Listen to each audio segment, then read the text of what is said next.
Ilha da Trindade, Brasil, 16 de janeiro de 58. Anolaima, Colômbia, 4 de julho de 69. Arequipa, Peru, 11 de abril de 80. Cidade do México, 11 de julho de 91. Varginha, Brasil, 20 de janeiro de 96. Cidade do México, 6 de agosto de 97. Bogotá, Colômbia, 2001. Ituzaingó, Argentina. A cada ano, os casos de avistamentos de OVNIs aumentam. Cada vez mais pessoas são testemunhas desse tipo de fenômenos. Não temos respostas, mas esta é a hora de encontrá-las. 6 de agosto de 97.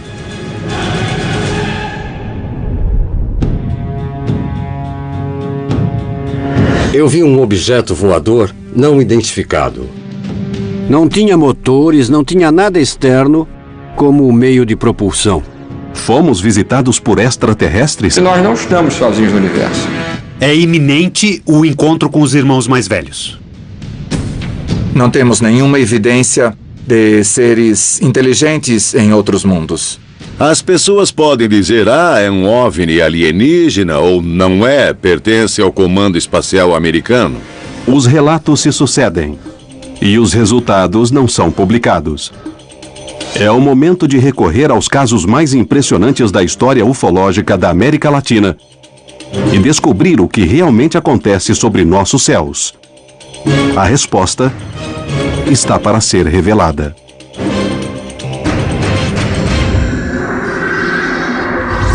Contato extraterrestre.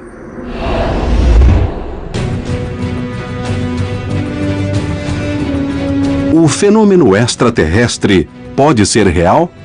Se me perguntam se o fenômeno dos OVNIs é real, eu digo que sim, é real. É um fenômeno físico, pode ser gravado, pode ser filmado, etc. É possível que a América Latina seja palco de visitas constantes de seres de outros mundos? É algo que está em nosso espaço fora de controle, certo? Ninguém sabe o que é. Nós estamos falando de um perigo sério, já que não se tem controle.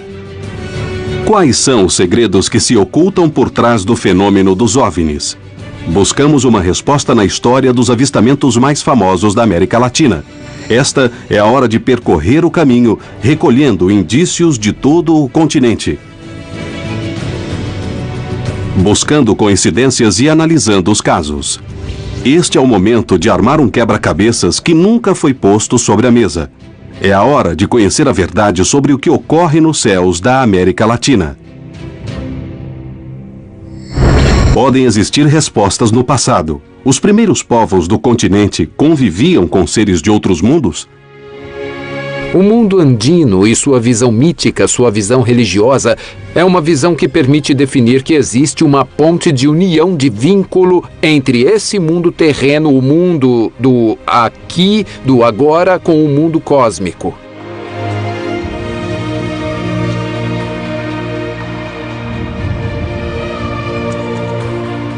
Existe uma série de elementos, como os chamados petróglifos, ou alguns elementos em pedra, mas se os analisarmos no contexto, podemos perceber que essas sociedades tinham uma estreita relação com as constelações e com o mundo das estrelas.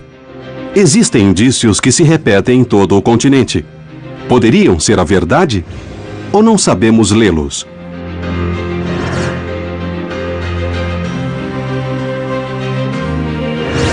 Desde o suposto astronauta alado na cidade maia de Palenque, no México, até as inexplicáveis figuras do deserto de Nazca, no Peru, as pistas se espalham por todo o continente e ampliam as dúvidas dos pesquisadores. Fica muito difícil para estabelecer essa relação entre extraterrestres e as mais antigas civilizações. No entanto, existem algumas questões que deveriam ser analisadas mais profundamente. O conhecimento dos maias, em especial, excede qualquer explicação convencional. Ou foi herdado de outra civilização que desconhecemos, muito antiga na Terra, ou então é um conhecimento que vem de fora. Essas capacidades não temos de ser egoístas e pensar que vieram de qualquer outro lugar. Existem indícios em todas as culturas latino-americanas. Os povos nativos não temiam nem negavam a existência, provavelmente, como se diz, de irmãos mais velhos. É no passado que se encontram os primeiros indícios de contato extraterrestre. Não há dúvida de que um dos grandes enigmas que a humanidade tem é saber se há vida em outros mundos. Talvez, junto com a própria origem do mundo e a origem da vida, o terceiro grande enigma seja se estamos sós ou não no universo. Não podemos negar todas essas coisas, nem fechar os olhos e pensar que não existem. Temos que estudá-las. E temos também que criar uma política de governo, porém não como um país, mas como humanidade. Quer dizer, para fora, uma exopolítica. Exopolítica é uma nova ciência. É uma ciência das relações entre as civilizações inteligentes do universo.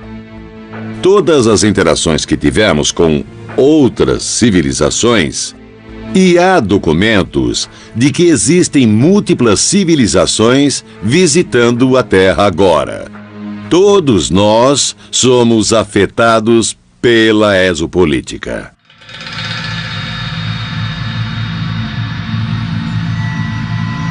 Como os exércitos mundiais estão relacionados com esses eventos? Por que motivos sempre se encontram presentes?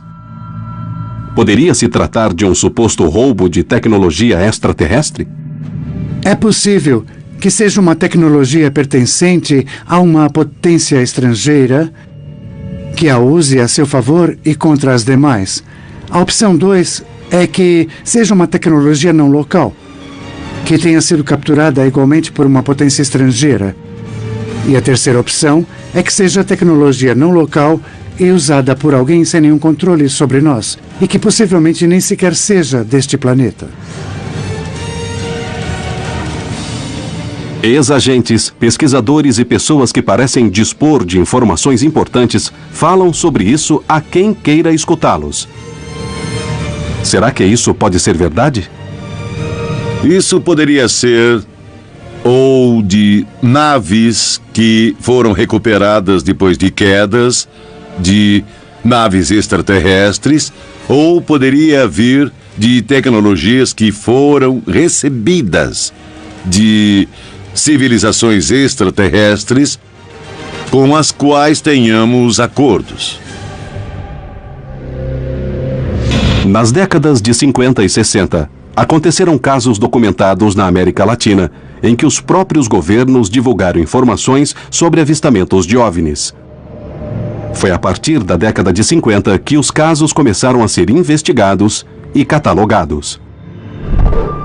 A Marinha Brasileira foi protagonista de um dos casos mais famosos da América Latina. O caso da Ilha Trindade, ele foi um caso muito famoso no Brasil nos anos 50 e 60. Sempre que você procurar em qualquer livro de ufologia, você vai ver as referências ao caso Ilha da Trindade. Brasil. Ilha da Trindade, 16 de janeiro de 58.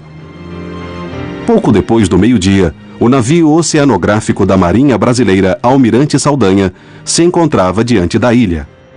O Almirante Saldanha, que era um barco de escola, um barco em que se ensinava a ser marinheiro, e havia uma quantidade de oficiais a bordo, uma coisa entre 2 e 3 dúzias, e todos viram o fenômeno e chamaram Almiro Baraúna para que ele fotografasse. Baraúna morreu no ano 2000, mas deixou uma gravação de suas lembranças daquele momento. Ele estava pescando, de repente ele olhou assim no horizonte e viu um objeto deslocando. Eu vi a fotografia lá na Marinha e comecei a fotografar. Eu estava com 6 chapas na máquina. Bati a primeira, a segunda, a terceira ele entrou atrás do Morro Desejado, esperei um pouco, ele passou, enquanto isso o pessoal está correndo. Me jogaram no chão, eu fiquei ajoelhado embaixo da murada a bater. O objeto saiu de trás do Morro Desejado, parou um pouco e a melhor foto, aquela está mais destacada e está mais nítida.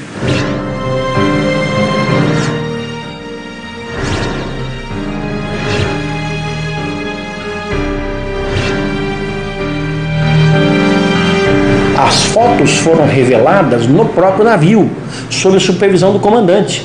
não havia como serem fraudadas. E ele chegou, apesar de todo o nervosismo que tomou conta da tripulação e dele mesmo naquele momento, ele conseguiu acionar por 6 vezes a câmera fotográfica tentando documentar o UFO. Ele obteve a certeza que pelo menos em 4 oportunidades das 6 tentativas ele havia conseguido fotografar em diferentes posições aquele objeto não identificado. E quando as fotos foram reveladas e mostradas para os oficiais que ali estavam, todos concordaram que o que estava na foto era exatamente aquilo que foi visto minutos antes. Rapidamente a notícia veio a público e a Marinha decidiu realizar uma investigação do caso. Não só as fotos foram analisadas, periciadas, mas os testemunhos colhidos, analisados, e o próprio Baraúna foi chamado várias vezes. O avistamento da Ilha da Trindade foi tão importante que o Congresso levou ao Poder Executivo um pedido de informações que teve de ser respondido pelo então presidente Juscelino Kubitschek. O presidente na época era Juscelino Kubitschek e ele tomou conhecimento das fotografias. Devido ao modo como foram tiradas as fotografias e revelados os negativos, a quantidade de testemunhos e as perícias realizadas, o caso da Ilha da Trindade mereceu grande credibilidade. É uma coisa totalmente invulgar dentro e singular dentro da história da ufologia mundial. Não conheço nenhum outro caso em que algo parecido tenha se repetido nem de perto. Porém, será que era realmente uma nave de outro planeta? Poderia ser um truque de fotografia? Poderia se tratar de um tipo de avião experimental? As testemunhas confirmaram o que viram. Entretanto, não foi possível reunir mais provas, além das fotografias tiradas e reveladas no navio. Eu sou um ufólogo que não acho que, para aceitarmos a existência de UFOs, precisamos necessariamente achar que UFOs sejam naves extraterrestres. A ciência ainda não conseguiu comprovar sequer a vida microscópica em outro planeta. Recentemente, alguém tentou alegar que as fotos são fraude. O fato é que ninguém conseguiu até agora dizer o caso da Trindade é fraude. E ninguém vai conseguir. Não há mais o que se provar a respeito dessa ocorrência. Ela já está suficientemente comprovada. Além das conclusões e dúvidas que o caso possa gerar, as fotos da Ilha da Trindade trouxeram a público o interesse dos governos latino-americanos em seguir de perto e investigar o fenômeno dos OVNIs na região. Atualmente, os investigadores continuam buscando respostas, coletando suas próprias evidências e tentando compreender o que ocorre nos céus. 95% são casos que se podem explicar perfeitamente bem. Casos ópticos, meteorológicos, fenômenos aeroespaciais, tecnologia espacial e militar não divulgada. E em relação aos outros 5% inexplicáveis, sim, temos visto casos que não têm explicação óptica, nem meteorológica, nem militar. Não podemos nos fechar e nos cegar diante da possibilidade de que, por trás de todas essas histórias, possa ter uma pepita de ouro. O que ocorre é que, se estamos dispostos a acreditar, então, como fazemos para diferenciar aquilo que é potencialmente valioso daquilo que é mentira, ficção, meteorologia? Cabe a nós, então, ir buscar uma resposta para esses 5%. E certamente a metade vai ter uma resposta e a outra metade não vai ter. Devemos buscar as respostas no presente. Devemos armar nosso quebra-cabeças para descobrir se a América Latina recebeu visitas de outros mundos. Na antiguidade, os indícios são pelo menos perturbadores. No entanto, é nos séculos 20 e 21 que se encontram as provas mais surpreendentes.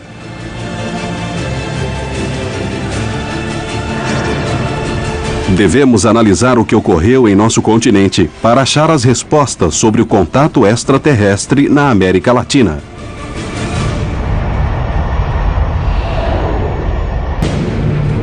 O que são realmente as luzes que se veem em nosso continente? Será que os governos da América Latina guardam informações secretas? Essas luzes trazem algum perigo para os céus e as pessoas? Até meados da década de 60, os organismos oficiais divulgavam os casos. Porém, algo mudou de repente. Anulaima, Colômbia, 4 de julho de 69. O caso de Arcêncio Bermúdez é um dos casos mais impressionantes e também mais curiosos da história dos extraterrestres na Colômbia. É o mito da ufologia colombiana. É um dos casos mais antigos, pois esse caso foi de 4 de julho de 1969. Nessa noite, Arcêncio Bermúdez se encontrava em sua chácara, a 50 quilômetros de Bogotá. E estavam alguns parentes, estava uma prima e os sobrinhos dela. Estavam com uma lanterna falando em código Morse. De repente, algo estranho aconteceu.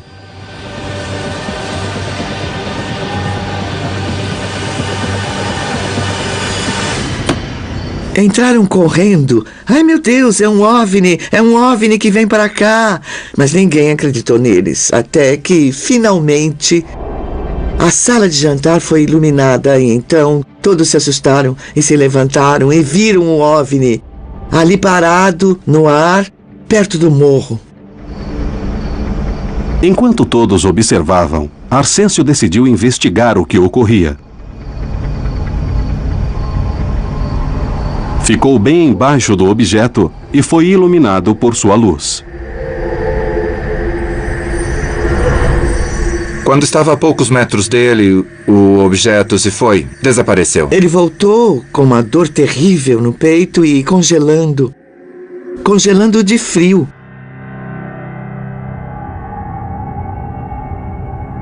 O médico o examinou. Não parece uma infecção intestinal. Vamos ter que colocá-lo no soro.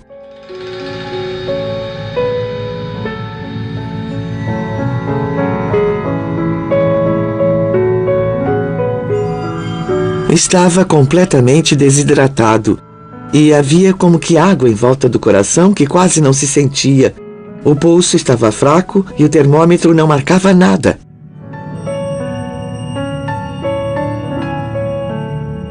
O caso não teria maior importância se o Sr. Bermúdez não morresse depois de 4 dias. Vítima de uma enfermidade que foi descrita como algo que tem a ver com os efeitos da radiação.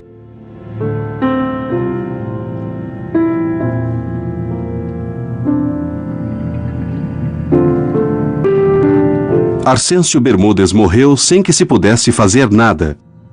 E o mistério continuou. Depois de uns dias, fizeram um contato pessoas da APRO, que é um órgão da NASA, e aí perguntaram se era possível levar o cadáver de meu tio, pois necessitavam dele para fazer alguns estudos lá na APRO. Mas o irmão de meu pai não quis dar permissão. No entanto, 5 anos depois, o corpo havia desaparecido. Existe muita especulação ao redor do caso. Até se menciona que vieram os especialistas dos Estados Unidos que roubaram o cadáver. Coisas desse tipo. Há algo de folclore nisso. Mas o fato é que foi assim, que houve uma exposição bastante grande na mídia nessa época. Até hoje não se sabe ao certo o que houve com o corpo de Arcêncio Bermúdez. Será que foi uma grande coincidência ou a luz realmente estava envolvida com a morte de Bermúdez?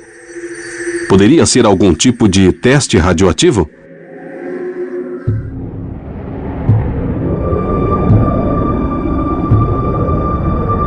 Hoje, a capacidade de análise para descobrir o que voa nos céus da América Latina aumentou muito. Os cientistas atuais podem ter as ferramentas para descobrir a verdade.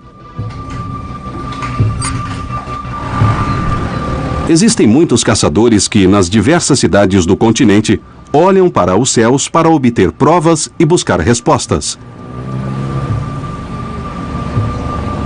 Lentamente, aqueles que começavam a ver objetos nos céus passaram a se organizar. Nos dividimos em grupos, cada um recebe as coordenadas de 2 ao norte, 2 ao sul, nos 4 pontos cardeais, por favor. Os vigilantes do céu gravaram, no decorrer de quase 20 anos, milhares de imagens. E às vezes é um pontinho que de repente alguém captou, mas também há de repente coisas extraordinárias que temos que analisar, que temos que ver. Tentamos nos organizar para gravar um fenômeno através de 2 ou 3 câmeras no mesmo instante e em diferentes zonas. Fomos até a zona do deserto, fomos a Tijuana, nós ficamos ali por uns 15 dias e ficamos lá observando. Estamos constantemente com pessoas olhando os céus. Nem todos são bons, nem todos são espetaculares. Porém, estão aí esperando uma resposta e se fala de objetos voadores não identificados nestas imagens. Os avistamentos na América Latina têm trazido nos últimos anos experiências únicas. Muitas pessoas observaram o mesmo objeto e esses tipos de fenômenos foram gravados por diversas câmeras de vídeo. Todos afirmam verem luzes que não têm explicação. O vídeo de Pedro Hernandes, no qual um objeto libera mais de 100 esferas, é absolutamente inquestionável. No dia 2 de maio de 2009, eu me dirigi até satélite, para as torres de satélites. Então observei um objeto que estava abaixo. Vi um avião e pensei, vou gravar o vídeo com a referência desse avião que vinha. E no momento em que vai passando o avião, vou focando no objeto que estava no fundo. E foi então que esse objeto começou a soltar. Não sei se podemos dizer centenas de esferas que foram saindo de um e de outro lado. O objeto dava voltas, dava muitas voltas quando ia saindo as esferas. Quando parou de expulsar as esferas, seu movimento ficou bem mais lento. Porém, Pedro Hernandes não foi o único a gravar esse fenômeno. Nesse mesmo dia, de outro ponto da cidade, Alfredo Carrillo também gravou o objeto.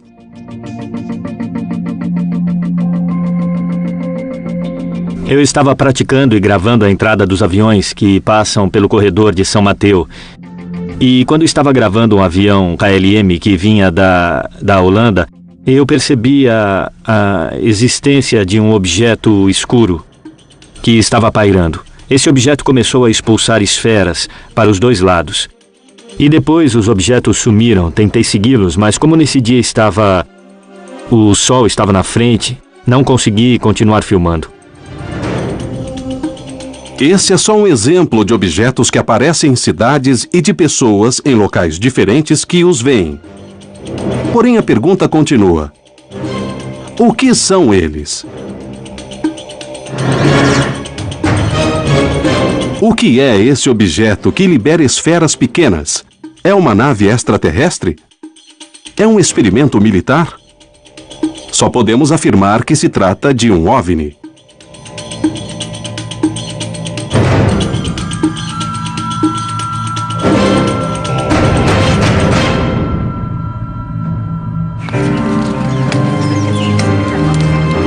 Ituzaingó, Argentina. Vi uma luz que vinha do norte. Daí eu peguei minha câmera e comecei a filmar. Ele começou a crescer mais. Até que, ele parou no que seria a minha vertical. Não parecia se deslocar por meios convencionais. A primeira coisa que vi foi uma esfera, e se notava que não era a estação espacial, não era nada raro, nem um avião, porque se notava o núcleo de cor rosa. Logo vi que fez uma aceleração para a minha esquerda. Aí então eu já não tive mais dúvidas de que não era um avião, de que não era um satélite qualquer coisa, porque nenhum satélite, nenhum avião dá uma acelerada rápida e depois freia. Surpreendentemente, essa região está sendo protagonista de inúmeros avistamentos.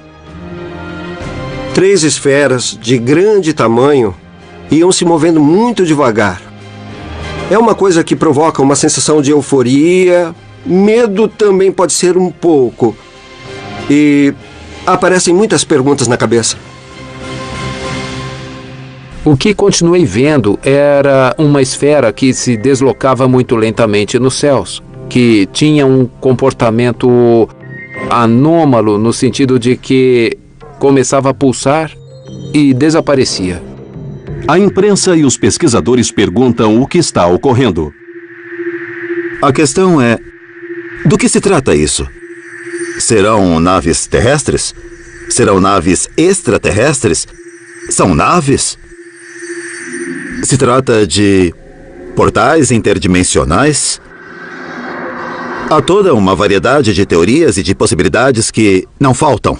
Toda esta zona, por estar rodeada e por ser um centro de bases, é um ponto central desse fenômeno. A mim, pessoalmente, o que mais interessa é o que está acontecendo. Como estamos nos unindo nessa investigação e como começamos a pensar juntos, não é mesmo? As experiências se dividem entre as que têm centenas de testemunhas e outras que são individuais. Muitas vezes, essas experiências individuais parecem ter a chave para compreender de alguma maneira se esses objetos tentam se comunicar. Foi assim que aconteceu com Aziz, que mora em Lima, a capital do Peru.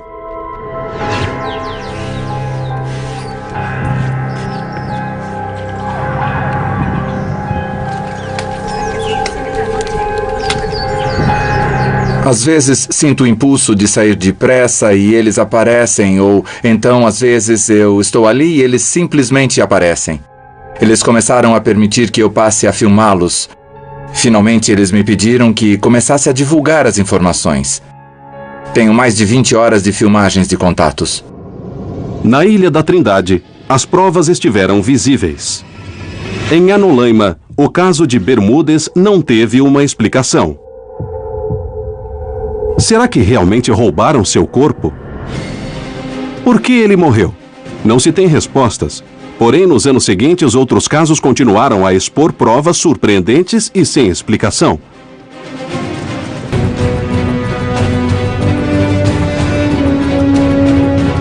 A América Latina tem sido o centro de centenas de avistamentos estranhos. O que se vê nos céus? Vimos uma coisa prateada que se deslocava de modo horizontal. E ficava tudo iluminado como fogo. Era uma nuvem, mas era sólida, como se fosse feita de acrílico. Naqueles edifícios comecei a ver algo que se movia. Essas aparições estranhas foram investigadas por ufólogos e por órgãos de diversos governos. Muitas vezes, parte das investigações chegam à imprensa. No entanto, um dia, as informações não foram mais divulgadas. Qual foi o motivo para que os governos deixassem de falar de objetos voadores não identificados? Será que está ligado à criação de laboratórios para investigar o fenômeno? Esses laboratórios de OVNIs foram criados a partir das respectivas forças armadas, com o objetivo de manejar as informações que se divulgariam nesses países. E o manejo de informações implica, digamos, manipular informações, ocultar informações, distorcer informações e divulgá-las quando for conveniente. Sempre houve um cuidado muito grande no início, pelo menos da ufologia brasileira, de um processo de intercâmbio de informações entre a área militar e a civil, coisa que depois, infelizmente, durante décadas foi eliminada, esse tipo de colaboração. No tempo em que estive em serviço, uma das coisas que tive de fazer foi criar, planejar e operar o Laboratório de Investigação de Fenômenos Aéreos Anômalos. Foi uma preocupação que a Força Aérea teve, porque nessa época havia muita atividade e muitos relatos de avistamentos. Quando se criava um laboratório de OVNIs, o primeiro a fazer era convocar as pessoas que tinham visto o fenômeno, e um desses fui eu. Há muito pouco tempo começou a investigação, e então eu desenvolvi esse trabalho que foi até 2005, e no qual se acumularam muitas informações durante esses anos com a OIFA. Neste momento, estamos sendo testemunhas de um avistamento de um objeto aéreo anômalo que está totalmente imóvel em cima do Monte Pilã. Houve uma grande quantidade de ocorrência de telefonemas diários e eram alguns interessantes, outros eram bem bizarros. Mas, sobretudo, eram ligações. Com a cabeça assim, uma cabeça cônica. Curiosamente, hoje, quando vamos a um laboratório de OVNIs da Força Aérea, dizem que não tem arquivos. Porém, tudo isso em um contexto um pouco obscuro fez com que, de alguma maneira, eu penso que atualmente a atuação do laboratório de OVNIs, mais do que esclarecer o tema, funciona como um tapa-olhos das informações desse fenômeno no Peru. Nós começamos um processo no Brasil em 2004, que é um movimento para pedir ao governo que abra os seus arquivos secretos sobre UFOs e reconheça a questão. Essa campanha foi tão bem sucedida que menos de um ano depois, nós, os ufólogos participantes dessa campanha, na época eu era coordenador da campanha, nós fomos chamados para uma reunião com os militares, nós fomos convidados pelos militares para irmos a Brasília e nos sentarmos à mesma mesa com os militares da Força Aérea Brasileira, que abriram para nós os seus arquivos, porém não podiam permitir que aqueles arquivos fossem copiados e mostrados à sociedade. E o nosso objetivo era que o fenômeno fosse reconhecido e os arquivos fossem abertos para a sociedade, não apenas para nós. A nível oficial, sempre temos uma negativa, sempre usamos os casos a que podemos dar uma explicação. Os que não têm explicações ficam guardados numa gaveta. E depois, em particular, reconhecem as inúmeras questões. Alfred Webb, ex-funcionário do governo de Jimmy Carter, decidiu contar sua versão.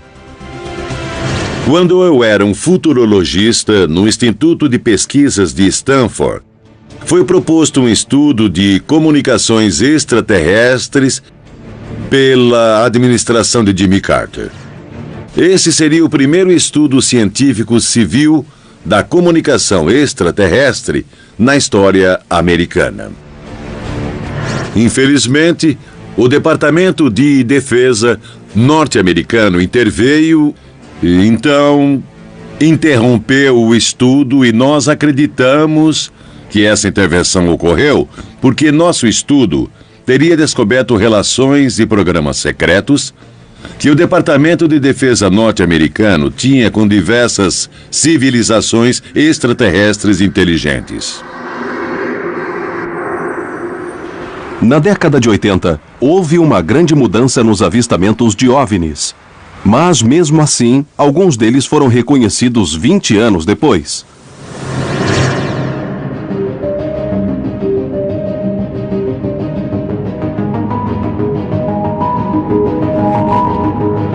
Arequipa, Peru, 11 de abril de 80. Na base aérea La Joya, no sul do Peru, mais de 2.000 militares avistaram o que parecia ser um balão. Os oficiais pensaram que podia ser um balão que estava ali para espionar as novas armas.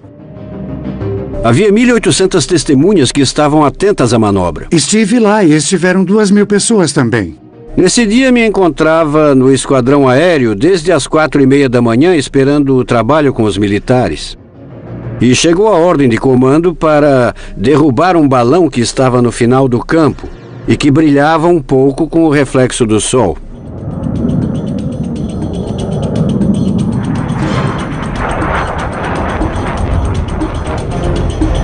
A primeira coisa que ele fez foi apontar e disparar no que se chama na terminologia militar uma parede de fogo. Soltei uma rajada longa de 34 tiros. Eu esperava ver esse globo destruído e não aconteceu. Ele viu que os impactos eram como espetar um alfinete numa gelatina, não? Não acontecia nada.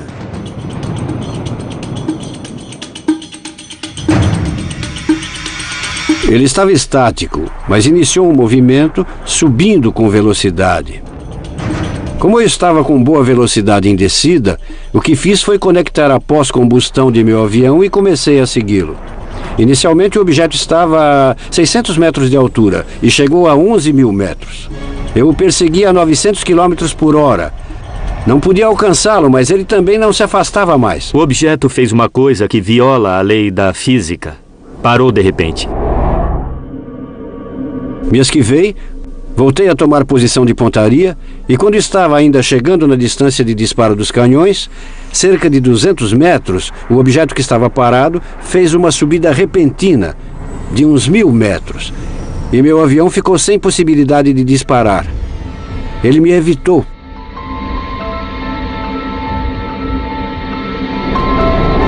Pensei, ele está brincando comigo. Vou acelerar muito, vir com mais velocidade, subir muito alto, descer bem na vertical e apontar. Se ele subir, não vai escapar da mira e posso destruí-lo. Foi isso que fiz. Eu estava esperando para ver em que momento fazia a volta e olhando. Foi quando o objeto que estava parado subiu e emparelhou comigo.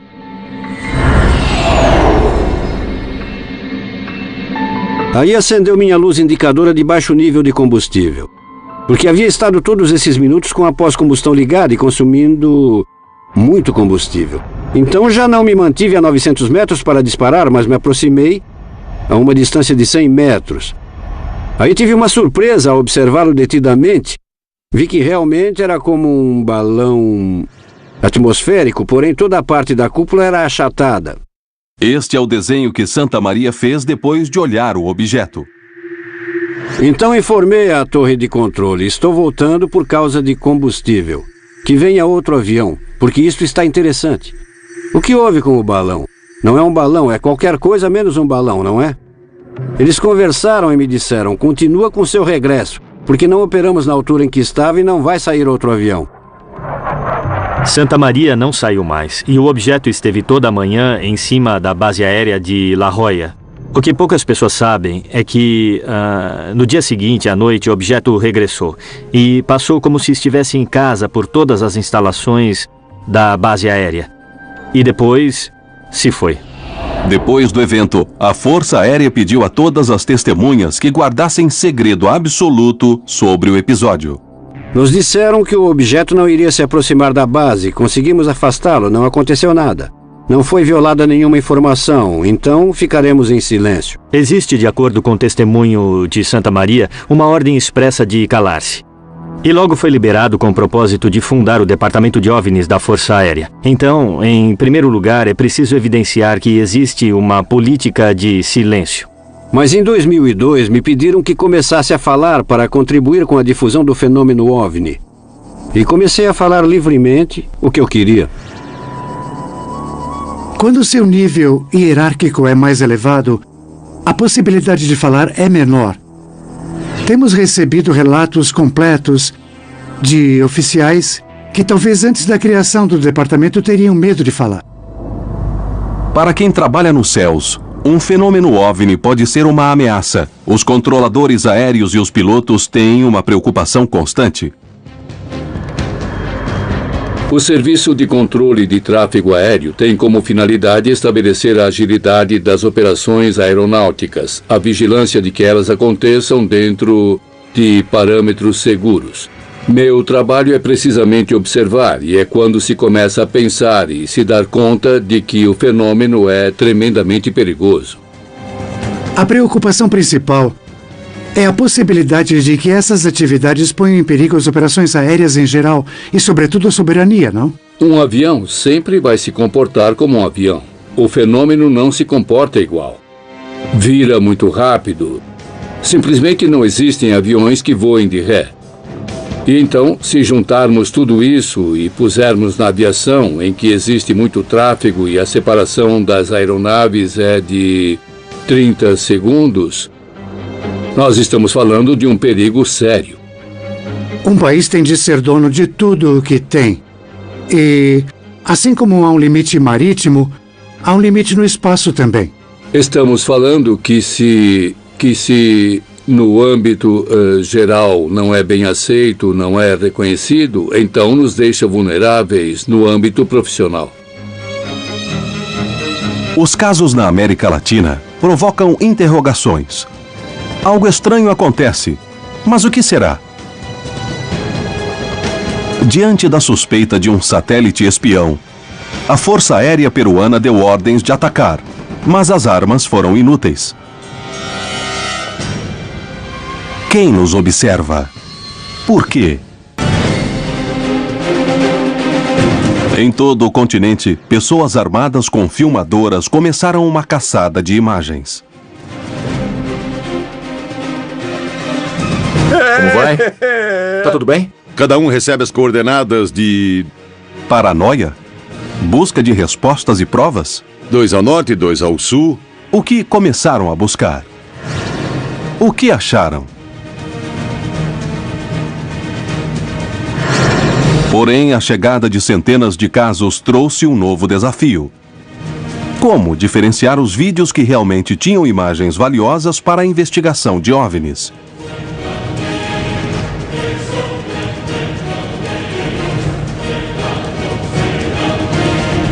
Na década de 90, o fenômeno OVNI teve um aumento de casos e de investigações no México, Tudo começou quando, durante um eclipse, os céus foram observados de outra maneira.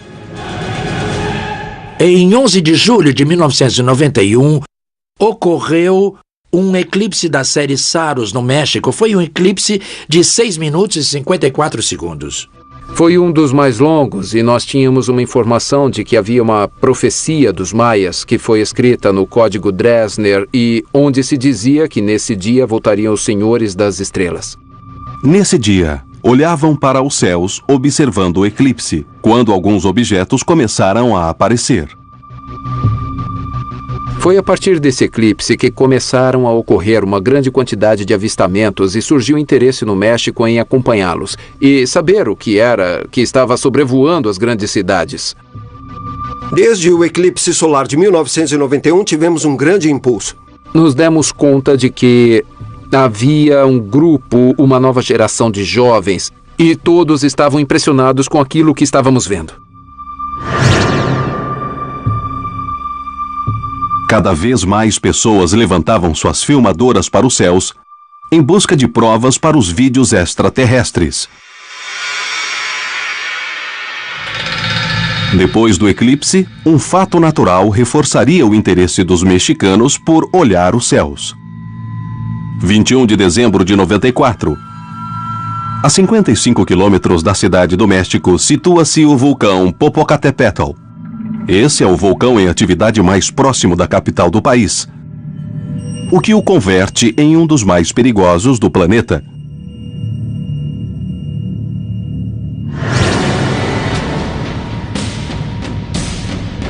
Uma explosão no interior do vulcão produziu uma nuvem de cinzas que se expandiu em um raio de 25 quilômetros.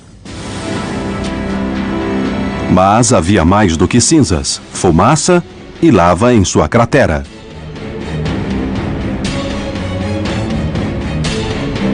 Minha esposa me perguntou, você viu o que há no vulcão? Parecem moscas ou alguma coisa assim?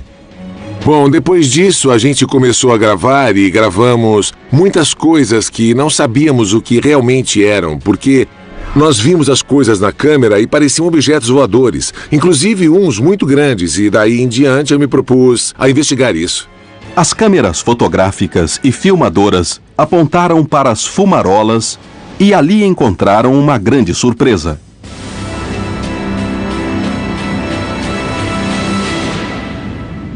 Eu vi alguma coisa que entrava na cratera do vulcão. Como assim? Alguma coisa que entrava na cratera do vulcão? Sim, se olhar as imagens, efetivamente foi captado isso. Os avistamentos no vulcão Popocatépetl converteram-se em um dos fenômenos de OVNIs com mais questões em toda a América Latina nos últimos 20 anos.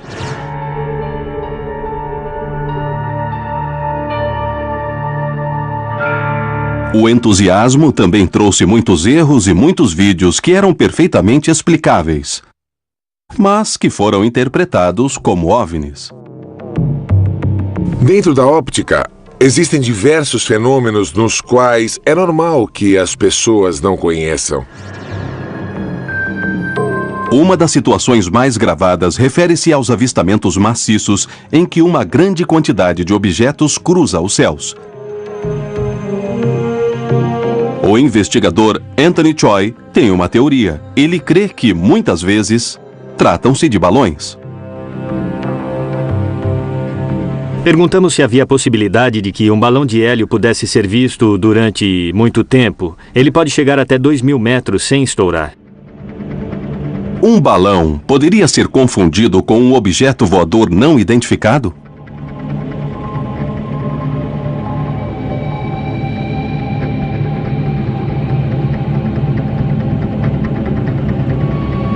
Quando se soltam balões, as pessoas se confundem pensando que é um OVNI, quando realmente é por não saber que alguém em algum lugar soltou um balão.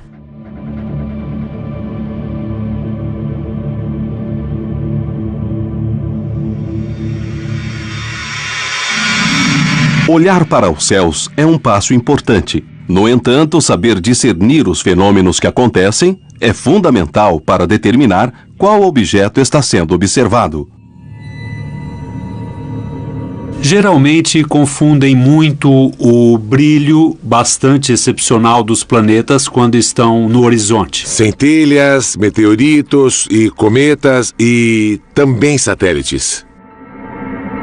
Desde há uns 15 anos, com a montagem da Estação Espacial Internacional, se multiplicaram esses avistamentos devido ao fato de a Estação Espacial Internacional já estar completa e já ser mais brilhante do que o planeta Vênus. Nas serras temos muitos eventos ao amanhecer e ao entardecer, porque tanto o Sol, a Lua e alguns brilhos muito intensos se refletem nos picos nevados e, em forma de tela, se refletem também nas nuvens. E aí existem movimentos bastante interessantes. E quem não está informado crê que são movimentos de naves bastante estranhos. Quando classificamos como OVNI, não significa necessariamente que validamos que seja uma nave de origem extraterrestre. Simplesmente que, por falta de dados ou por má informação, não podemos dizer exatamente o que é. Devido à mitologia que foi gerada em torno daqueles objetos que não se pode identificar, permaneceu durante décadas esta ideia de atribuir uma origem extraterrestre a um objeto que não se pode identificar. A criação de órgãos oficiais para investigar as denúncias da população civil revela a importância e o aumento da presença de OVNIs na região e deixa claro que os governos reconhecem que algo está acontecendo nos céus. 11h47 da noite, 9 de setembro de 95. Houve uma aceleração do número de governos que tornaram públicos seus arquivos sobre extraterrestres. Temos agora entre 30 ou 40 governos que tornaram os arquivos públicos e temos organizações de exopolítica em grande parte do mundo. As investigações vêm a público anos depois de serem realizadas. Os especialistas oficiais têm um objetivo. Mas qual é ele? Esclarecer os fenômenos? A quem se reportam? Será que os relatos completos chegarão algum dia à população? O quebra-cabeças está sendo armado. Contatos militares, interesses governamentais, objetos recuperados. Quem está por trás disso? No final da década de 90, aconteceram alguns dos casos mais famosos dos avistamentos de OVNIs em toda a história da América Latina. Centenas de gravações, milhares de testemunhas, situações inexplicáveis. Tudo isso se refere aos avistamentos de OVNIs no mundo todo e, em especial, na América Latina.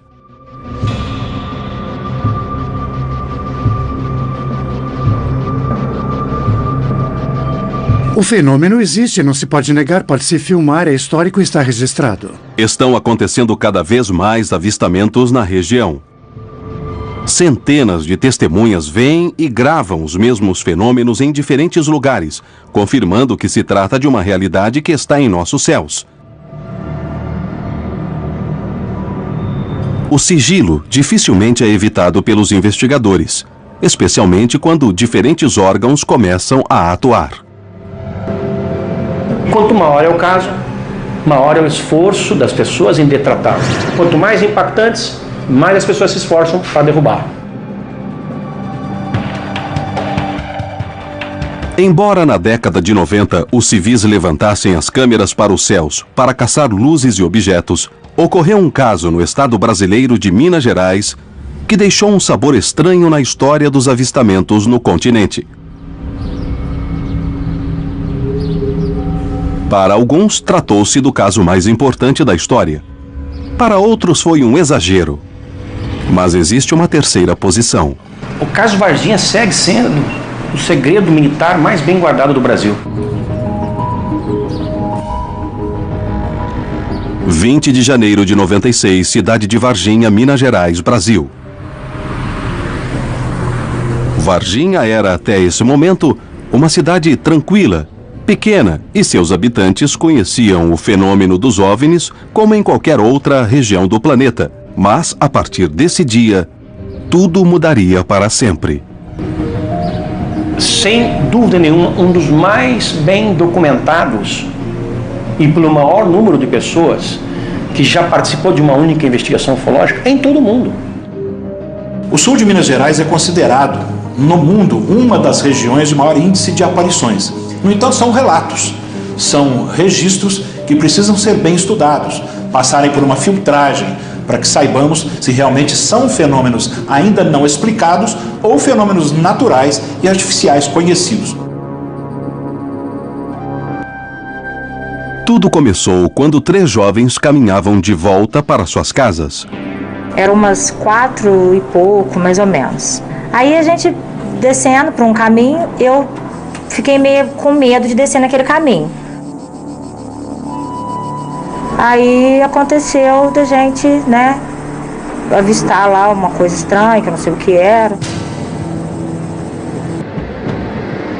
Já a primeira coisa, a reação que eu já tive foi correr. Falei, vamos embora, porque, né, você não sabe se é bom, você não sabe se é ruim, você não sabe se vai fazer alguma coisa com você.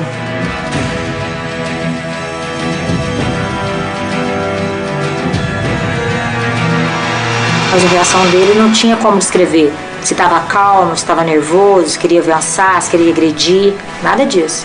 Ele permaneceu lá e olhou para nós. E nós aqui correndo, claro, né? Porque sem saber o que estava vendo.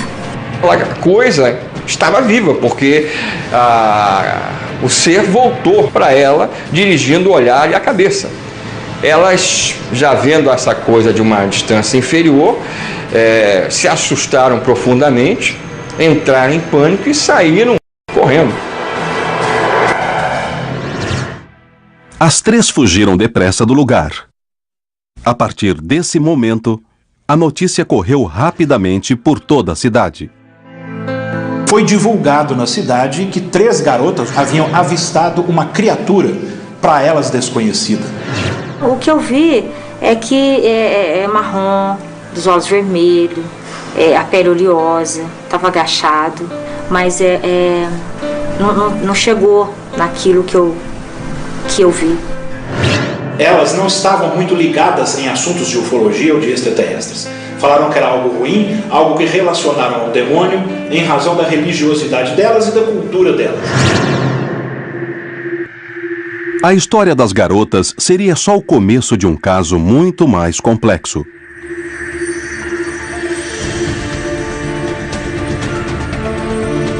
Em meio à paranoia, as forças públicas começaram a atuar. Desceram um barranco, entraram numa mata e capturaram uma das criaturas com uma rede usada para capturar cachorro louco.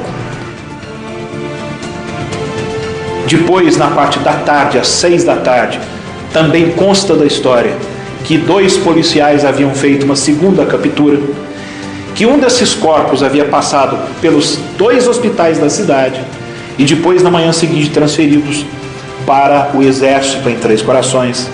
Enfim, tudo isso consta realmente da história, mas não há nenhuma prova cientificamente aceitável para que nós tenhamos isso como absoluta verdade.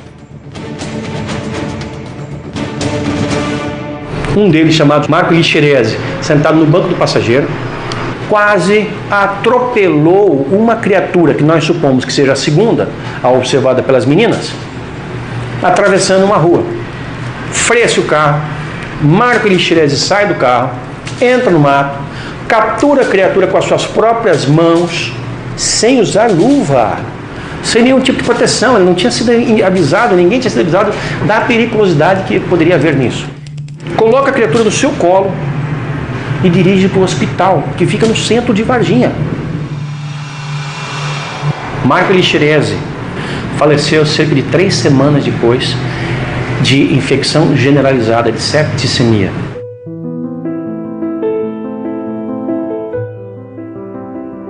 O Dr. Furtado foi quem o atendeu.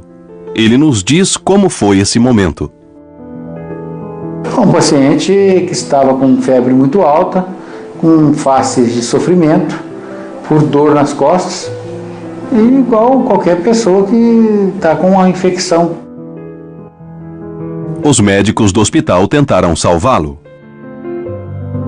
Ele não tinha nenhuma imunodeficiência adquirida das conhecidas nossas. Porém, antes de morrer, ele fez uma confissão. Ele me relatou que ele participou da captura de um ser que tinha aparecido aqui dias anteriores, que inclusive tinha lesionado o seu braço. Nunca vi outro quadro igual. Dessa forma, não.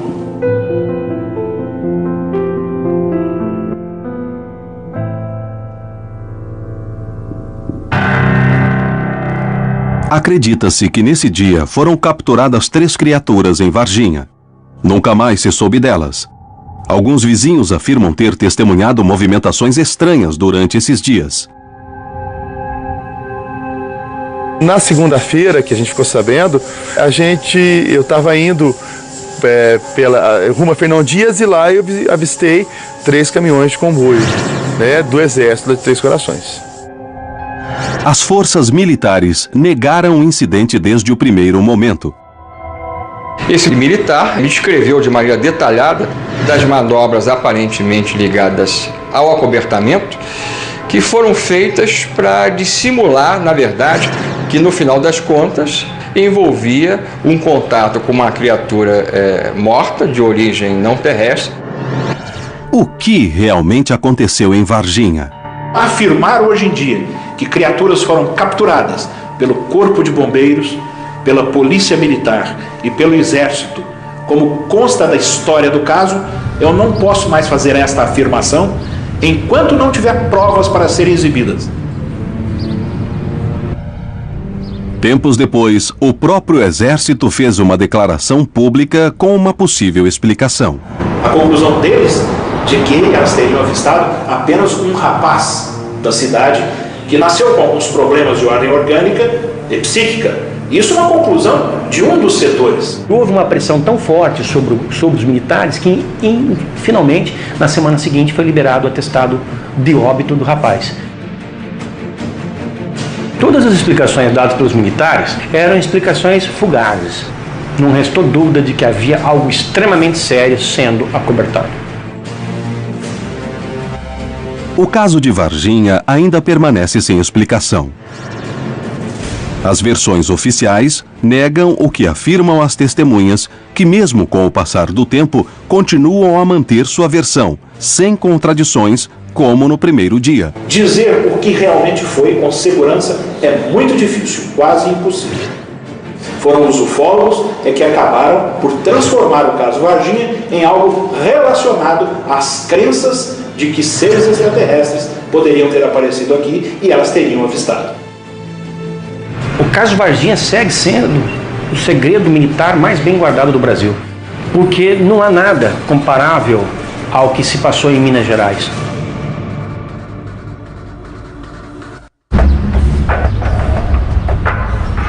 Os casos se acumulam na história da América Latina.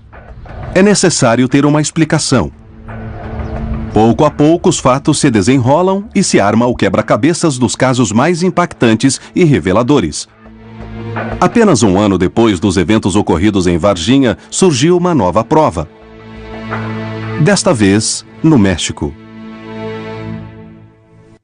Na tarde de 6 de agosto de 97, em Lomas de Santa Fé, na colônia de Chapultepec, na cidade do México, aconteceu um caso que até hoje não foi esclarecido.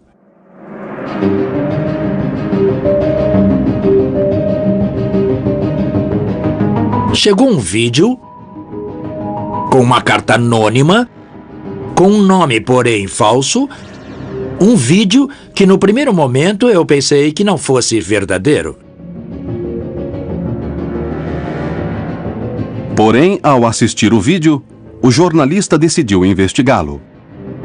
Se tratava de um objeto que estava sobrevoando aquela zona e houve vários testemunhos de pessoas que foram afetadas. Uma das evidências mais claras que há do fenômeno e que até o dia de hoje não teve uma explicação satisfatória para todos. 6 de agosto de 97. O vídeo foi analisado por diferentes técnicos para confirmar se havia sido alterado ou se a fita era original. A tecnologia que existia naquele momento não permitia que ninguém pudesse ter feito isso. Teria de ser uma pessoa especializada ou pelo menos familiarizada com equipamentos de televisão ou sistemas de digitalização ou de animação para poder fazê-lo. E para quê? Por outro lado, no momento em que uma pessoa não se mostra de frente aos meios de comunicação quando já estão questionando sobre esse assunto, quer dizer então que poderia haver algo oculto? Ainda hoje não posso determinar com certeza absoluta se esse vídeo é autêntico ou se é falso. Eu o guardei, esperando que algum dia possa ter os elementos, porque de um lado e de outro tenho o suficiente para considerar que é falso, porém também tenho o suficiente para considerar que é autêntico. Essa é toda a verdade do caso do chamado OVNI de Las Lomas. Agora, a tecnologia está influenciando os avistamentos porque fez com que qualquer pessoa possa baixar um vídeo de OVNIs ou possa fazer truques. E aí ela pode dizer, eu vi um OVNI e isso não ser verdade. Temos de investigar porque isso pode ser feito por computador. Será que um OVNI pode ter sobrevoado os céus de Las Lomas sem que praticamente ninguém o tenha visto? Quanto olhamos para os céus? Dia a dia, os casos se multiplicam e a América Latina tem cada vez mais relatos de avistamentos. Alguns deles são falsos, outros são enganos e alguns outros parecem não ter explicação. No ano 2000, as novas tecnologias se aliaram à busca e à investigação dos céus. Foram obtidas imagens que ninguém conseguiu explicar.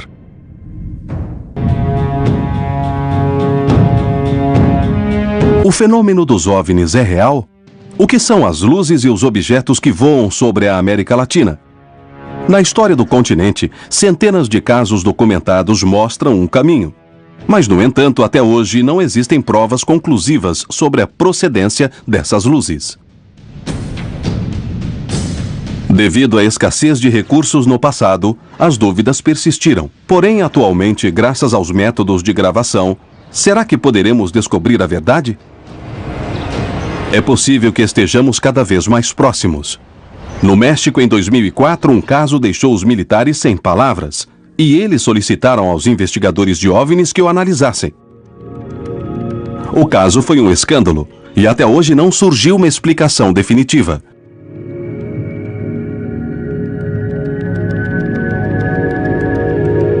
Em 5 de março de 2004, um avião da Força Aérea Mexicana sobrevoava a região de Campeche, no sul do país, investigando atividades ilícitas.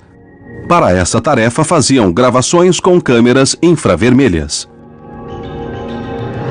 Neste vídeo, vemos luzes estranhas que são gravadas em vídeo na modalidade de FLIR, ou seja, infravermelho com câmera FLIR. Os pontos estão aí. Exatamente atrás da nuvem. Está correto. Está à direita da nossa posição, com 17 quilômetros. Veja como se move rápido. Vejo. Quantos quilômetros? A 1 ou 2 quilômetros, não mais. Parece que é um ponto estranho na frente.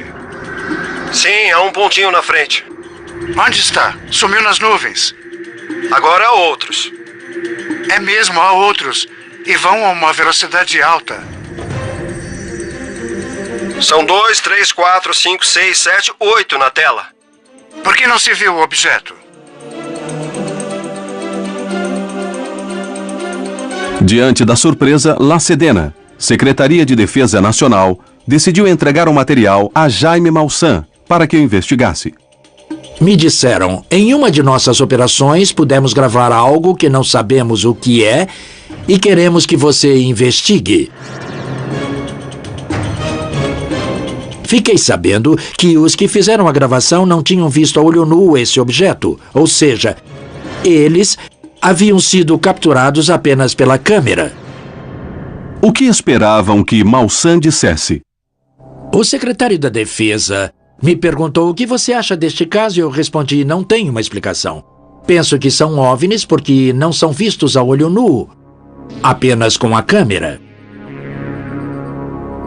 Então ele me disse, se alguém lhe perguntar quem lhe deu esse vídeo, você pode dizer que foi o secretário da Defesa.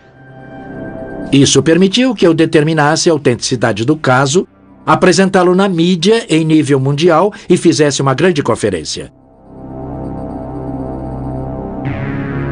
Um piloto de avião disse que tinha a resposta e que, na verdade, se tratavam de poços de petróleo.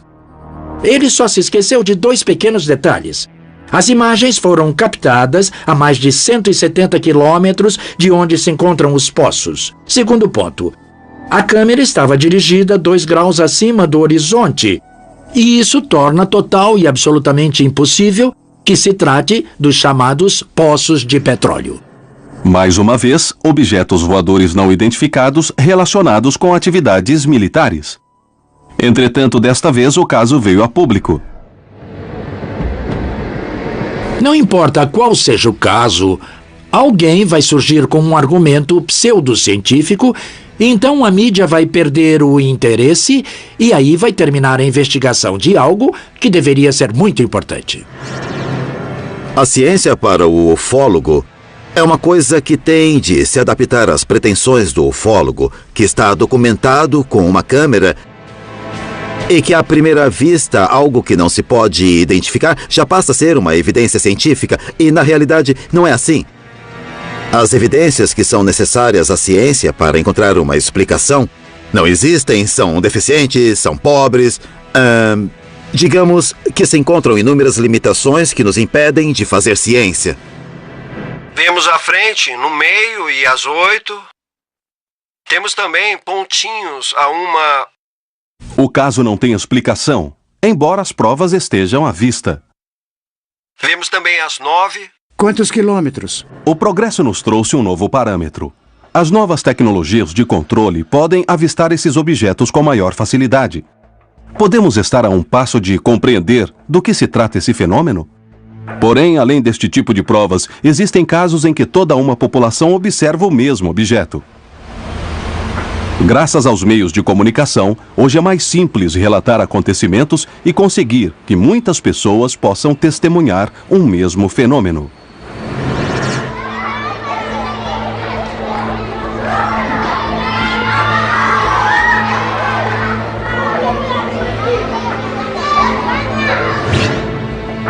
Foi isso que aconteceu em Nobsa, um município do departamento de Boyacá, na Colômbia.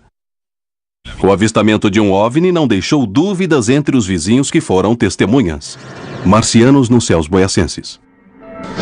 Durante os últimos dias de 2006 e os primeiros de 2007, uma estranha aparição nos céus deixou centenas de testemunhas sem palavras.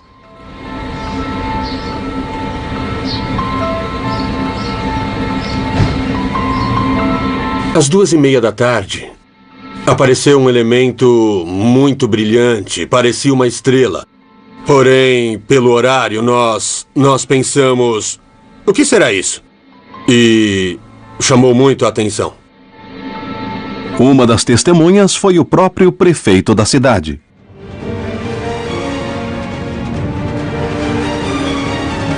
Era um dia muito agradável porque era um domingo e estava na minha casa.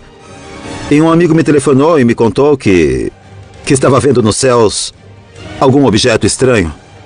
Eu fui para a janela e efetivamente vi esse objeto estranho demais nos céus. E percebi que as pontas eram prateadas. E quando a parte prateada se voltava para o sol, ele imediatamente irradiava, como se fosse um espelho irradiando um raio de luz. Esse fenômeno durou mais de 2 horas e foi visto de outros pontos do município. E depois começou a se mexer lentamente. Começou a se deslocar no que me pareceu para o norte do município. E ao chegar ali, de repente, de um modo fugaz, desapareceu.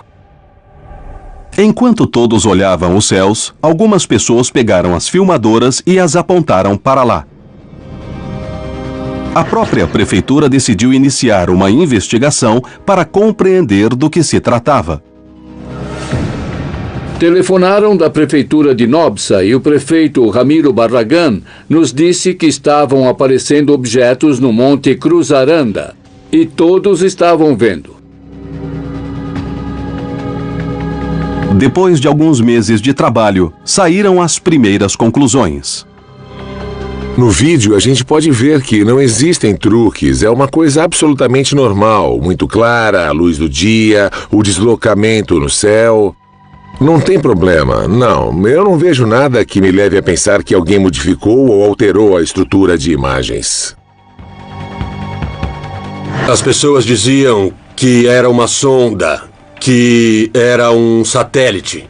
A partir da publicidade exacerbada de um caso ou de uma pessoa que afirma ter evidências, provas da presença de OVNIs em seu bairro, ocorre um fenômeno de cunho social em torno dessa pessoa, né? Contagia todo mundo. E as pessoas começam a contar a outras pessoas, que contam a outras pessoas e começa a criar uma visão coletiva. Podemos contar com o que os próprios sentidos nos permitem ver. Agora, quem me garante que, de fato, realmente esses sentidos estejam refletindo o que é a realidade? Até hoje, é impossível saber o que ocorreu nas montanhas de Boyacá. Terá sido histeria coletiva? É possível que todos tenham visto algo que não existia? O mais surpreendente foi descobrir que essa não foi nem a primeira nem a última vez em que luzes estranhas foram vistas nos céus de Nobsa. As pessoas também viram há muitos anos, quando não existiam meios técnicos para gravar coisas muito parecidas. O que ocorre é que naquela época se dizia que era coisa do demônio, coisas do diabo. E justamente por isso, até existem no município uma série de locais no alto das montanhas onde se instalaram, se construíram algumas cruzes. Há mais de 100 anos, por ordem dos párocos e religiosos, com o propósito de espantar o demônio. O que significam todos esses casos? Por que a América Latina é testemunha constante de avistamentos de OVNIs? O que está acontecendo? Se o exército e as autoridades locais buscam explicações, isso quer dizer que a verdade se encontra nos escalões superiores? Se existe uma verdade sobre o fenômeno dos OVNIs, talvez ela possa ser encontrada agora, graças ao conhecimento prévio e por meio do uso da tecnologia e das ferramentas de análise. Como compreender o que ocorre nos céus da América Latina? Os casos mais recentes podem indicar o caminho a seguir. Atualmente, as forças de buscar os fenômenos extraterrestres mudaram. A tecnologia ajuda, mas também gera muita confusão. Quantos fenômenos são provocados por efeitos especiais?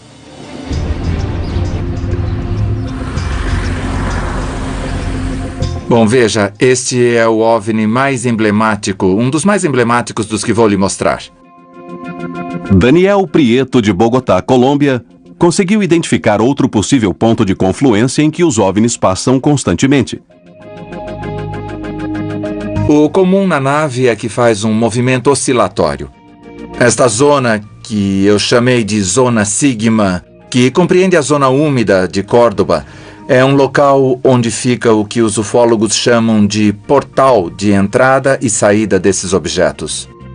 Ele afirma simplesmente que os OVNIs o encontraram, e ele só os grava com sua filmadora. Já gravei mais de 40 avistamentos com minha câmera e alguns foram, eu sinto que foram planejados e outros por acaso. Eu sempre carrego uma filmadora portátil.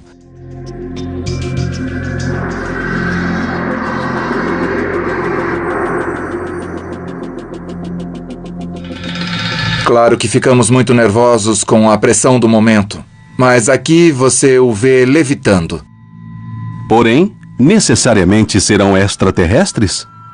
Isso talvez seja realmente um tipo de ilusão ou desinformação para ocultar mesmo os segredos que os serviços militares de inteligência têm. É uma tecnologia secreta? Ou simplesmente são objetos que as pessoas comuns não conhecem?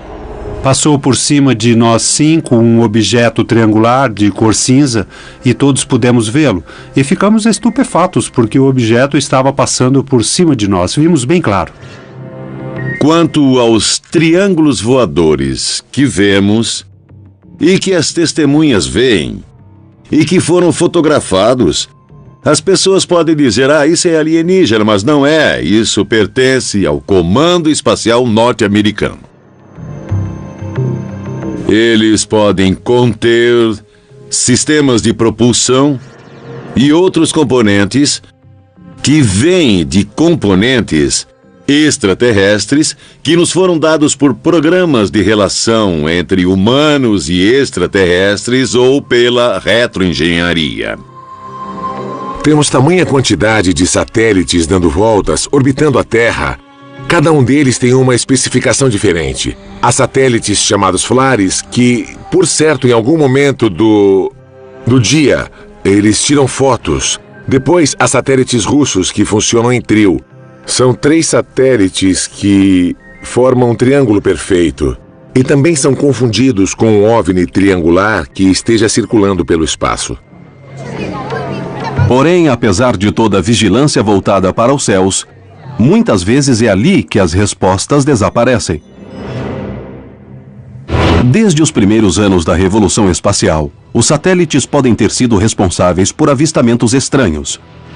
Um caso ocorrido na Antártica na década de 60 poderia estar relacionado com satélites.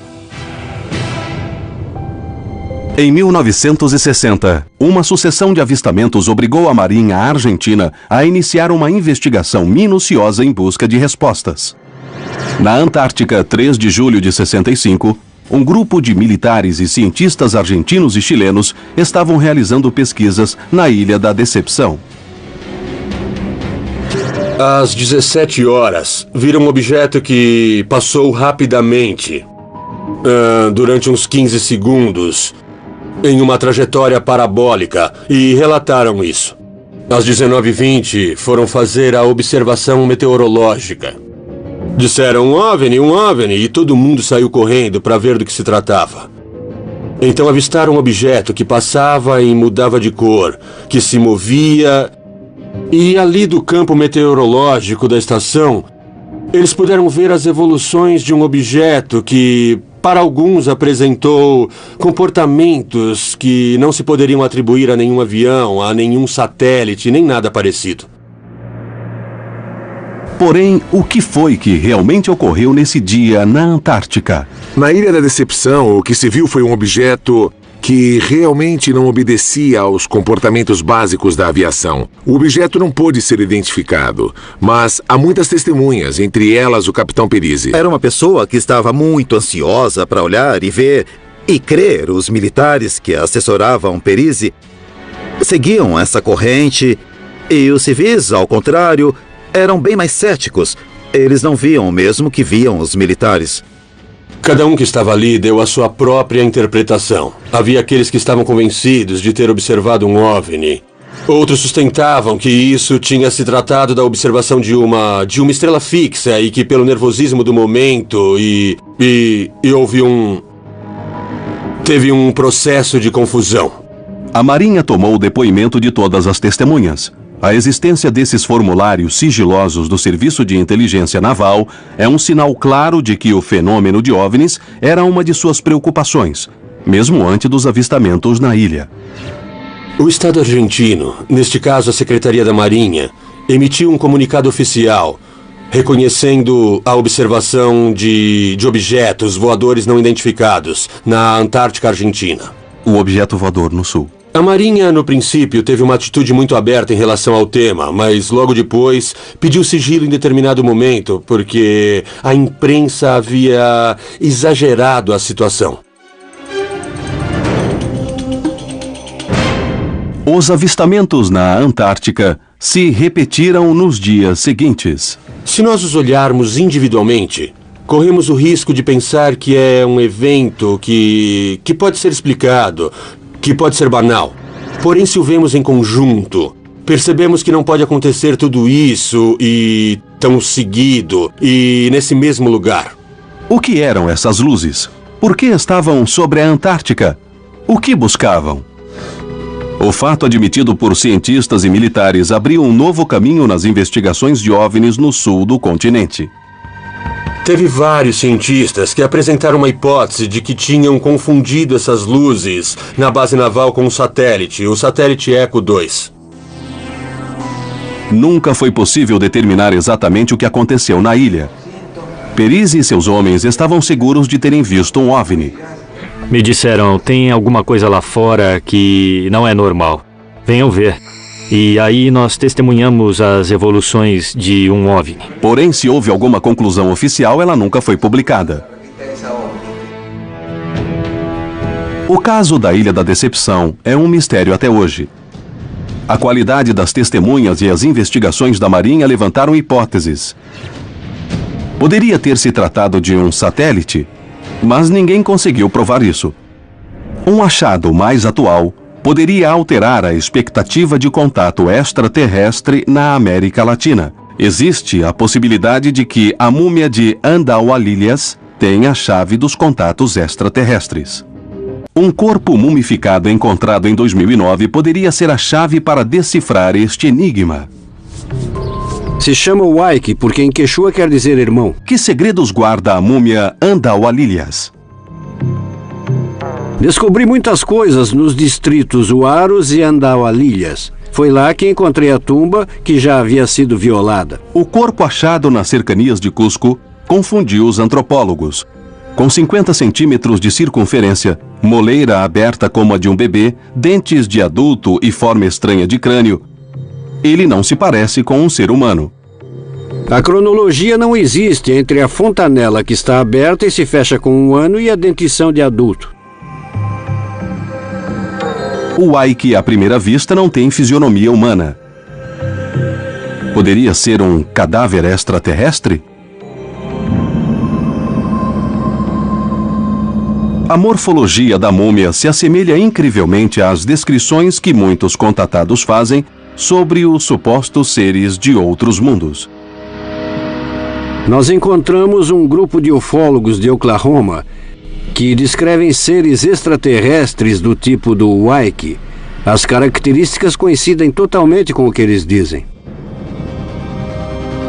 Em comparação com o crânio de um ser humano normal, as diferenças são evidentes. Porém, poderia ser um corpo deformado artificialmente? Na cultura andina inca, as cabeças das crianças eram aplainadas, mas diferentes do Waiki, ele tem a cabeça triangular e tem um frontal convexo igual ao occipital, o que quer dizer que não foi aplainado. Os ossos são muito delgados. Se fosse anão, seriam grossos e deformados, porque é isso que o nanismo causa. Neste caso, os ossos são delgados, muito finos, o que demonstra que isso é parte de sua estrutura, sem nenhuma deformação anômala. Os estudos sobre a múmia de Andaualilhas poderiam surpreender a comunidade científica de todo o mundo. Se realmente fosse um corpo extraterrestre, que diferenças poderíamos encontrar? As leis físicas e naturais são universais. Não existe nenhuma forma de imaginar algo diferente em relação ao que as leis físicas estão nos mostrando. Se houver vida em outros mundos, deve ter carbono. Porque este é o único elemento que se combina com todos os demais para formar as grandes estruturas moleculares envolvidas no código genético e na informação que será transmitida por um organismo vivo. E, nesse sentido, de alguma forma será parecido com algo que conhecemos aqui. Que opções existem para explicar a estranha forma da múmia de Andaualilhas? O que pode nos surpreender neste tipo de achado podem ser várias razões, sabe? Que podem ser compreendidas, por um lado, dentro da variabilidade humana, cuja origem pode ser causada por um traumatismo, alguma enfermidade ou alguns padrões de ações culturais, como as deformações tabulares. A múmia de Andaualilhas poderia ser uma peça-chave na busca de extraterrestres. Será que é um corpo deformado ou se trata de um ser de outro planeta? O que está havendo na América Latina? Há indícios de casos de OVNIs na América Latina. Não são conclusivos, porém são inúmeros. De norte a sul, de leste a oeste, os avistamentos se multiplicam. Alguns se repetem, outros são extremamente diferentes. Minha opinião pessoal é que nós estamos caminhando, na verdade, para algum nível de acontecimento maior, provavelmente em termos planetários, que acontecerá provavelmente com o objetivo de mostrar de maneira definitiva para a humanidade da Terra que nós não estamos sozinhos no universo. A quantidade de informações que temos encontrado valida a afirmação de que não estamos sozinhos, não estamos sós, de que estamos sendo visitados. Mas desde quando? Desde sempre?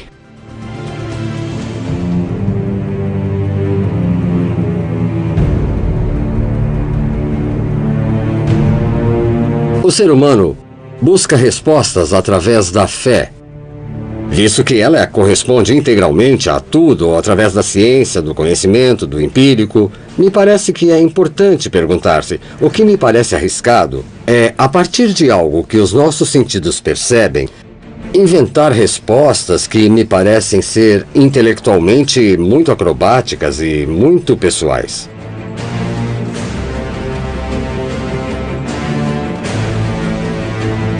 Me parece difícil, a partir do ponto de vista da ciência, que essas visitas sejam uma realidade. Aliás, existe um princípio científico que diz: grandes afirmações, grandes evidências.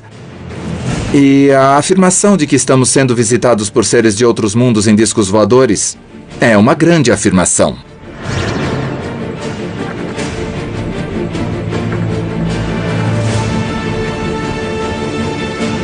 Isto é algo que envolve toda a humanidade.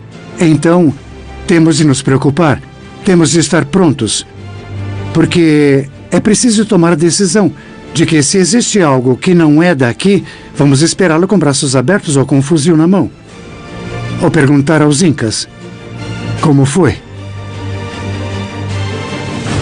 A maneira de entender o fenômeno dos OVNIs é abrir nossa consciência, abrir nosso coração e, sobretudo, olhar o céu. Estamos diante de uma das grandes perguntas da humanidade. E sua resposta poderia mudar para sempre nossa existência. Existe vida em outros mundos? Somos visitados? O que são todas as provas que foram coletadas? São todas falsas? Para todas existe uma explicação? Nunca houve tantas testemunhas como nos últimos anos. Existe uma mensagem para nós nos céus? Algo está para acontecer na América Latina? Ou simplesmente, isso é parte do anseio humano por ir sempre mais longe?